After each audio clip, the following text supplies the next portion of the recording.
इधर मैया 2-3 लोग हैं, एक बार हो आइए भी। अद्भुत नगरी, क्या बात है।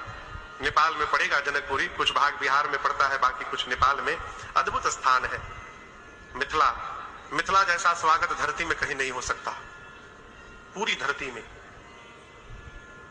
हम लोग दुबई की कथा गाने जाते हैं जब प्रत्येक वर्ष, तो वहां एक मिथिला का समाज है सरकार।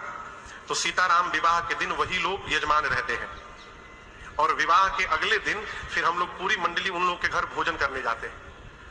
तो किसी वर्ष किसी के घर चले जाते हैं, वहीं सारे लोग एकत्रित होते हैं। किसी वर्ष किसी घर चले जाते हैं, तो आपको बताऊं ये स्थिति रहती है। एक साल तो विवाह के दिन वो सारे लोग यजमान थे, तो होटल में हम लोग रहते हैं, वहीं कथा होती है होटल में, बर दुबई में। तो वो 5 स्टार होटल है, तो होटल के भीतर मैं संध्या कर रहा था बारात निकलने के लिए, कथा के लिए। और मेरे गेट के बाहर, रूम के बाहर लॉबी में 50-60 लोग टोपी पहन के खड़े हैं।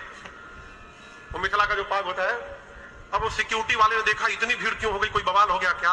पूरा सिक्योरिटी सिस्टम दौड़ पड़ा रूम के सामने। उन लोग यहाँ भोजन हम लोग करने जाते हैं, तो इनमें से कई लोगों को यहाँ हाथ लगा के उठाना पड़ता है। हाँ, भोजन के बाद कम से कम बाबूजी 50 आइटम रहता है भोजन में, 50 आइटम। हम एक बार, हमारे एक परिचित है मिथिला के, पटना में, उनके घर चले गए भोजन करने। 1 घंटे में मैं बोला कि मैं आ रहा हूं भैया, तो बोले महाराज दोपहर का भोजन। मिथिला कोई गया है आप में से? इधर मैया 2-3 लोग हैं, एक बार हो आइए भी। अद्भुत नगरी, क्या बात है। नेपाल में पड़ेगा जनकपुरी, कुछ भाग बिहार में पड़ता है, बाकी कुछ नेपाल में। अद्भुत स्थान है।